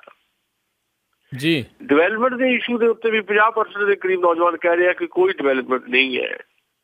ਇਹ ਵੀ ਕਹਿ ਰਹੇ ਆ ਕਿ ਨਰਿੰਦਰ ਮੋਦੀ ਨੂੰ ਹੁਣ ਮੁਲਕ 'ਚ ਰਹਿਣਾ ਚਾਹੀਦਾ ਹੈ, ਮੁਲਕ ਤੋਂ ਬਾਹਰ ਹੀ ਰਹੇ 1 ਸਾਲ। ਜਿਹੜਾ ਪੰਜਾਬ ਦਾ ਅਸੀਂ ਜ਼ਿਕਰ ਕੀਤਾ, ਪੰਜਾਬ ਦੇ ਵਿੱਚ ਤਾਂ ਇਸ ਸਵਾਲ ਦੇ ਉੱਤੇ ਵੀ ਅੱਛੇ ਦੇ ਨਾਇਕ ਨਹੀਂ, ਖਾਸੇ ਨੌਜਵਾਨ ਨਾਰਾਜ਼ ਹੈ। 76% ਪੰਜਾਬ ਦਾ ਨੌਜਵਾਨ ਇਹ ਕਹਿੰਦਾ ਹੈ ਕਿ ਕੋਈ ਅੱਛਾ ਦਿਨ ਨਹੀਂ ਆਇਆ, ਨਾ ਹੀ ਆਉਣ ਦੀ ਉਮੀਦ ਹੈ। 65% ਨੇ ਤਾਂ ਇਹ ਕਹਿ ਹੀ ਦਿੱਤਾ ਕਿ ਇਹ ਸਰਕਾਰ ਕੁਝ ਕਰ ਹੀ ਨਹੀਂ ਸਕਦੀ। ਓਵਰਆਲ ਪਰਫਾਰਮੈਂਸ ਜਿਹੜੀ ਹੈ ਉਹਦੇ ਤੇ ਵੀ 52% ਨੌਜਵਾਨਾਂ ਨੇ ਪੰਜਾਬ ਦੇ ਨੇ ਕਿਹਾ ਕਿ ਇਹ ਸਰਕਾਰ ਜਿਹੜੀ ਹੈ ਸਾਰੇ ਪਾਸੋਂ ਫੇਲ ਸਰਕਾਰ ਹੈ। ਹਾਂ, ਉਦਯੋਗਪਤੀ ਜ਼ਰੂਰ ਇਸ ਸਰਕਾਰ ਦੀ ਸਿਫਤ ਕਰ ਰਹੇ ਹੈ, ਬਾਕੀ ਲੋਕ ਵੀ ਕੁਝ ਸਿਫਤ ਕਰਦੇ ਹੋ ਸਕਦੇ ਹੈ, ਪਰ ਅਸਲੀ ਗੱਲ ਇਹ ਹੈ ਕਿ ਇਹ ਸਰਕਾਰ ਨੇ ਉਸ ਰੂਪ ਦੇ ਵਿੱਚ ਆਮ ਆਵਾਮ ਜਿਹੜਾ ਭਾਰਤ ਦਾ ਹੈਗਾ, ਜਿਹਦੇ ਕਰਕੇ ਇਹ ਮੁਲਕ ਹੈ, ਇਸ ਮੁਲਕ ਵਾਸਤੇ ਇਸ ਸਰਕਾਰ ਨੇ, ਇਸ ਆਵਾਮ ਵਾਸਤੇ ਉਸ ਤਰ੍ਹਾਂ ਦਾ ਕੁਝ ਨਹੀਂ ਕੀਤਾ ਜਿਹਦੇ ਕਰਕੇ ਇਸ ਸਰਕਾਰ ਨੂੰ ਬਹੁਤੇ ਨੰਬਰ ਜਿਹੜੇ ਦਿੱਤੇ ਜਾ ਸਕਣ। ਸੋ ਇਹ ਦੇਖਣ ਵਾਲੀ ਗੱਲ ਰਹੇਗੀ। ਈਵਨ ਤੁਹਾਡੇ ਆਪਣੇ ਅਮਰੀਕਾ ਦੇ ਵਿੱਚ ਜਿਹੜਾ ਮੀਡੀਆ ਆ ਉਹਨਾਂ ਨੇ ਵੀ ਬਕਾਇਦਾ ਇਹ ਕਹਿ ਦਿੱਤਾ ਵੀ ਇਹ ਸਰਕਾਰ ਜਿਹੜੀ ਆ ਮੇਕ ਇਨ ਇੰਡੀਆ ਦਾ ਜਿਹੜਾ ਫੇਕ ਕਿਸਮ ਦਾ ਨਾਅਰਾ ਲੈ ਕੇ ਆਈ ਹੈ, ਇਸ ਫੇਕ ਕਿਸਮ ਦੇ ਨਾਅਰੇ ਦੇ ਨਾਲ ਨਹੀਂ ਚੱਲ ਸਕਦਾ। ਅਮਰੀਕੀ ਮੀਡੀਆ ਕਹਿੰਦਾ ਕਿ ਉਮੀਦਾਂ ਦੇ ਉੱਤੇ ਮੇਕ ਇਨ ਇੰਡੀਆ ਖਰਾ ਨਹੀਂ ਉਤਰਿਆ। ਜੀ ਜੀ, ਇਹ ਬਕਾਇਦਾ ਅਮਰੀਕੀ ਮੀਡੀਆ 'ਚ ਨੁਕਤਾਚੀਨੀ ਵਾਲ ਸਟਰੀਟ ਜਰਨਲ ਤੇ ਨਿਊਯਾਰਕ ਟਾਈਮਸ ਦੇ ਮੁਤਾਬਕ ਆਰਥਿਕ ਮੋਰਚੇ ਤੇ ਨਰਿੰਦਰ ਮੋਦੀ ਦੀ ਸਰਕਾਰ ਉਮੀਦਾਂ ਤੇ ਖਰੀ ਨਹੀਂ ਉਤਰੀ। ਮੇਕ ਇਨ ਇੰਡੀਆ ਉਨੀ ਤਰੱਕੀ ਨਹੀਂ ਕਰ ਸਕਿਆ ਜਿੰਨਾ ਵੱਡਾ ਦਾਅਵਾ ਜਾਂ ਵਾਅਦਾ ਕੀਤਾ ਗਿਆ ਸੀ। ਨੌਕਰੀਆਂ ਵੱਧ ਨਹੀਂ ਰਹੀਆਂ, ਨੌਕਰੀਆਂ ਘੱਟ ਰਹੀਆਂ। ਇਹ ਬਕਾਇਦਾ ਵਾਲ ਸਟਰੀਟ ਜਰਨਲ ਨੇ ਆਰਟੀਕਲ ਦੇ ਵਿੱਚ ਛਾਪ ਕੇ ਸਾਰੀਆਂ ਗੱਲਾਂ ਉਹਦੇ 'ਚ ਕੀਤੀਆਂ। ਸੋ ਕੁੱਲ ਮਿਲਾ ਕੇ ਇਸ ਸਰਕਾਰ ਦੀ ਕਾਰਗੁਜ਼ਾਰੀ ਜਿਹੜੀ ਹੈ ਉਹ ਲੋਕਾਂ ਦੀ ਉਮੀਦਾਂ ਤੇ ਖਰੀ ਨਹੀਂ ਉਤਰ ਪਾ ਰਹੀ। ਜੀ, ਅਤੇ ਨਾਲ ਹੀ ਆਪਾਂ ਇਹਨਾਂ ਦੀ ਗੱਲ ਕਰ ਲਈਏ ਭਾਜਪਾਈਆਂ ਦੀ ਹੀ ਵੀ ਜਿਹੜੇ ਅਮਿਤ ਸ਼ਾਹ ਆ ਉਹਨਾਂ ਨੇ ਆਖਿਆ ਵੀ ਰਾਮ ਮੰਦਿਰ ਤਾਂ ਜ਼ਰੂਰ ਤੁਹਾਨੂੰ ਬਣਾ ਕੇ ਦੇਵਾਂਗੇ, ਪਰ ਅਗਲੀ ਵਾਰੀ 370 ਸੀਟਾਂ ਦਿਓ ਤਾਂ ਹੀ ਬਣ ਸਕਦਾ, ਉੱਦਾਂ ਭੁੱਲ ਜਾਓ। ਦੇਖੋ, ਏਜੰਡਾ ਤਾਂ ਲਾਜ਼ਮੀ ਤੌਰ ਦੇ ਉੱਤੇ ਰਾਮ ਮੰਦਿਰ ਦਾ ਹੈ, ਪਰ ਦਿੱਕਤ ਇਹ ਹੈ ਇਸ ਸਰਕਾਰ ਦੀ ਵੀ ਸਰਕਾਰ ਦੇ ਕੋਲ ਬਹੁਮਤ ਹੋਣ ਦੇ ਬਾਵਜੂਦ ਵੀ ਉਹ ਬਹੁਮਤ ਨਹੀਂ ਹੈ ਜਿਹਦੇ ਆਸਰੇ ਤੇ ਉਹ ਦਮਗੱਜਿਆਂ ਦੇ ਨਾਲ, ਬੈਂਡ ਬਾਜਾਂ ਦੇ ਨਾਲ ਆਪਣਾ ਸਭ ਤੋਂ ਮਹੱਤਵਪੂਰਨ ਏਜੰਡਾ ਪੂਰਾ ਕਰ ਸਕਣ ਮੰਦਿਰ ਦਾ। ਪਿਛਲੇ ਦਿਨਾਂ ਦੇ ਵਿੱਚ ਸਾਡੇ ਗ੍ਰਹਿ ਮੰਤਰੀ ਰਾਜਨਾਥ ਸਿੰਘ ਨੇ ਕਹਿ ਦਿੱਤਾ ਕਿ ਰਾਮ ਮੰਦਿਰ ਦੀ ਗੱਲ ਨਾ ਛੇੜੀ ਜਾਏ। ਜੀ, ਅੱਜ ਅਮਿਤ ਸ਼ਾਹ ਜਿਹੜੇ ਨੈਸ਼ਨਲ ਪ੍ਰੈਜ਼ੀਡੈਂਟ ਉਹ ਕਹਿੰਦੇ ਕਿ 370 ਸੀਟਾਂ ਦਿਓ ਤੇ ਰਾਮ ਮੰਦਿਰ ਲੈ ਲਓ।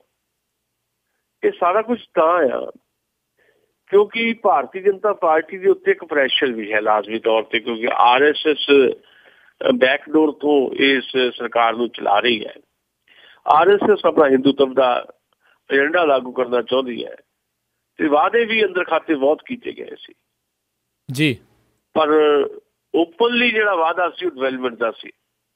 ਹੁਣ ਡਿਵੈਲਪਮੈਂਟ ਦੇ ਇਸ਼ੂ ਛੱਡ ਕੇ ਰਾਮ ਮੰਦਿਰ ਦਾ ਇਸ਼ੂ ਜੇ ਭਾਰਤੀ ਜਨਤਾ ਪਾਰਟੀ ਅੱਜ ਚੱਕ ਲੈਂਦੀ ਹੈ ਤਾਂ ਲਾਜ਼ਮੀ ਤੌਰ ਦੇ ਉੱਤੇ ਅਗਲੀਆਂ ਲੋਕ ਸਭਾ ਚੋਣਾਂ ਦੇ 4 ਸਾਲ ਨੂੰ, ਉਸ ਤੋਂ ਪਹਿਲਾਂ ਜਿਹੜੀਆਂ ਚੋਣਾਂ ਹੋਣਗੀਆਂ ਚਾਹੇ ਬਿਹਾਰ ਵਿਧਾਨ ਸਭਾ ਦੀਆਂ ਹੋਣ ਜਾਂ ਬੰਗਾਲ ਦੀਆਂ, ਭਾਰਤੀ ਜਨਤਾ ਪਾਰਟੀ ਨੂੰ ਵੱਡੀਆਂ ਹਾਰਾਂ ਬਰਦਾਸ਼ਤ ਕਰਨੀਆਂ ਪੈਣਗੀਆਂ ਜੀ। ਇਸ ਕਰਕੇ ਰਾਮ ਮੰਦਿਰ ਦੇ ਮੁੱਦੇ ਨੂੰ ਉਸ ਰੂਪ ਦੇ ਵਿੱਚ ਹਾਲੇ ਨਹੀਂ ਚੱਕ ਰਹੇ। ਦੂਜੀ ਗੱਲ 370 ਸੀਟਾਂ ਜਿਹੜਾ ਮਸਲਾ ਹੈ ਤੇ ਮੇਰਾ ਦਾਅਵਾ ਹੈ ਵੀ ਭਾਰਤੀ ਜਨਤਾ ਪਾਰਟੀ ਨੂੰ ਜਿੰਨਾ ਬਹੁਮਤ ਮਿਲਣਾ ਸੀ, ਜਿੰਨੀਆਂ ਸੀਟਾਂ ਮਿਲਣੀਆਂ ਸੀ, ਉਹਦਾ ਸਿਖਰ ਹੈ ਇਹ 282 ਸੀਟਾਂ ਦੇ ਨਾਲ। ਜੀ, ਇਸ ਤੋਂ ਅੱਗੇ ਭਾਰਤੀ ਜਨਤਾ ਪਾਰਟੀ ਭਾਰਤ ਦੇ ਵਿੱਚ ਅੱਗੇ ਨਹੀਂ ਵੱਧ ਸਕਦੀ। ਭਾਰਤ ਦੇ ਵਿੱਚ ਵੰਨ ਸੁਵੰਨਤਾ ਦਾ ਇੱਕ ਬਹੁਤ ਵੱਡਾ ਗੁਣ ਹੈ। ਭਾਰਤ ਦੇ ਵਿੱਚ ਵੱਖ-ਵੱਖ ਸੂਬਿਆਂ ਦੇ ਵਿੱਚ ਭਾਰਤੀ ਜਨਤਾ ਪਾਰਟੀ ਆਪਣੇ ਆਪ ਨੂੰ ਸਥਾਪਿਤ ਨਹੀਂ ਕਰ ਸਕੀ। ਸਾਊਥ ਦੇ ਵਿੱਚ ਅੱਜ ਵੀ ਭਾਰਤੀ ਜਨਤਾ ਪਾਰਟੀ ਕਿਤੇ ਉਸ ਰੂਪ 'ਚ ਦਿਖਾਈ ਨਹੀਂ ਦਿੰਦੀ ਜਿਸ ਤੋਂ ਇਹ ਕਿਹਾ ਜਾ ਸਕੇ ਕਿ 370 ਸੀਟਾਂ ਵੀ ਇਹ ਪਾਰਟੀ ਜਿੱਤ ਸਕਦੀ ਹੈ। ਦੂਜੀ ਗੱਲ, ਇੱਦਾਂ ਦਾ ਖਤਰਾ ਜਦੋਂ ਭਾਂਪ ਲੈਂਦੇ ਲੋਕ, ਜਦੋਂ ਘੱਟ ਗਿਣਤੀਆਂ ਨੂੰ ਖਤਰਾ ਲੱਗਣ ਲੱਗ ਪਿਆ ਕਿ ਇਹ ਸਰਕਾਰ ਤਾਂ ਰਾਮ ਮੰਦਿਰ ਵੱਲ ਜਾਏਗੀ, ਤੇ ਲਾਜ਼ਮੀ ਤੌਰ ਦੇ ਉੱਤੇ ਦੇਸ਼ ਦੀਆਂ ਘੱਟ ਗਿਣਤੀਆਂ ਤੇ ਹਿੰਦੂ ਭਾਈਚਾਰੇ ਦਾ ਵੀ ਇੱਕ ਵੱਡਾ ਹਿੱਸਾ ਜਿਹੜਾ ਪ੍ਰੋਗਰੈਸਿਵ ਹੈ ਉਹ ਇਸ ਗੱਲ ਨੂੰ ਕਤਈ ਵੀ ਪ੍ਰਵਾਨ ਨਹੀਂ ਚੜ੍ਹਨ ਦੇਗਾ। ਇਸ ਗੱਲ ਦਾ ਘੱਟੋ ਘੱਟ ਮੈਨੂੰ ਯਕੀਨ ਹੈ ਜੀ। ਜੀ ਜੀ, ਅਤੇ ਜਾਂਦੇ ਜੇ ਆਪਾਂ ਗੱਲ ਕਰੀਏ ਗਰਮੀ ਦਾ ਜਿਹੜਾ ਪ੍ਰਕੋਪ ਆ ਬਹੁਤ ਹੀ ਜ਼ਿਆਦਾ ਜਿਹੜਾ ਇਸ ਟਾਈਮ ਜਿਹੜਾ ਚੱਲ ਰਿਹਾ, 1100 ਤੋਂ ਵੱਧ ਮੌਤਾਂ ਦੀ ਜਿਹੜੀ ਰਿਪੋਰਟ ਆ ਚੁੱਕੀ ਆ। ਕਿਸ ਤਰੀਕੇ ਦੇ ਨਾਲ ਲੋਕ ਜਿਹੜੇ ਇਸ ਚੀਜ਼ ਤੋਂ ਜਿਹੜੇ ਜੀ ਪੀੜਤ ਨੇ ਤੇ ਕੀ ਜਿਹੜੇ ਹੀ ਲਿਖਤੇ ਜਾ ਰਹੇ ਆ? ਦੇਖੋ, ਕੁਦਰਤ ਦੇ ਅੱਗੇ ਤਾਂ ਕਹਿੰਦੇ ਪਿਛਲੀ ਜਾਂਦੀ, ਚਾਹੇ ਹੜ੍ਹ ਹੁੰਦਾ ਕਈ ਵਾਰੀ। ਨੇਪਾਲ ਦੇ ਵਿੱਚ ਭੂਚਾਲ ਦੀਆਂ ਤਰਾਸਦੀਆਂ ਹਾਲੇ ਤੱਕ ਚੱਲ ਰਹੀਆਂ ਲਗਾਤਾਰ। 250-300 ਝਟਕੇ ਉਸ ਵੱਡੇ ਭੂਚਾਲ ਤੋਂ ਬਾਅਦ ਨੇਪਾਲ 'ਚ ਆ ਚੁੱਕੇ ਹੈ। ਪਰ ਜਿਹੜਾ ਹੁਣ ਗਰਮੀ ਦਾ ਕਹਿਰ ਹੈ ਇਹਨੇ 2 ਦਿਨਾਂ ਦੇ ਵਿੱਚ ਹੀ ਲਗਭਗ ਮੌਤਾਂ ਦਾ ਅੰਕੜਾ ਦੁੱਗਣਾ ਕਰ ਦਿੱਤਾ ਹੈ ਜੀ। ਪਰਸੋਂ ਅਸੀਂ ਖਬਰਾਂ ਤੁਹਾਡੇ ਨਾਲ ਗੱਲ ਸਾਂਝੀ ਕੀਤੀ, 550 ਮੌਤਾਂ, ਕੱਲ 750 ਸੀਗੀਆਂ।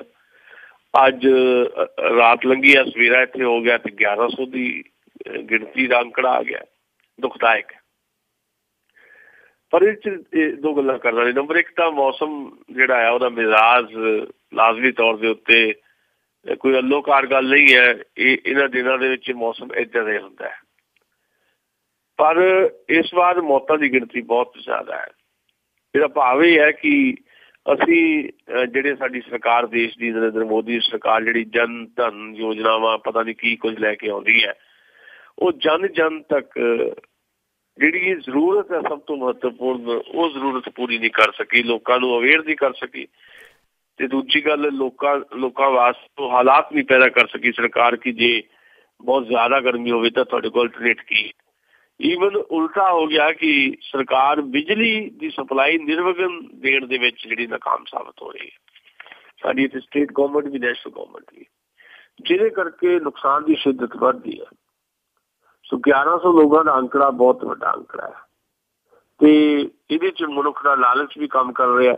ਜੰਗਲ ਕੱਟੇ ਜਾ ਰਹੇ ਆ, ਬੜੀ ਤੇਜ਼ੀ ਨਾਲ ਜੰਗਲ ਕੱਟੇ ਜਾ ਰਹੇ ਆ। ਪਰਬਤ ਜਿਹੜੇ ਇੱਕ ਕਿਸਮ ਦੇ ਪਹਾੜ ਸਾਡੇ ਰੋਡੇ ਪੋਡੇ ਕਰ ਦਿੱਤੇ ਗਏ, ਇਸੇ ਕਰਕੇ ਉੱਤਰਾਖੰਡ ਵਾਪਰ ਜਾਂਦਾ ਸਾਡੇ ਇੱਥੇ।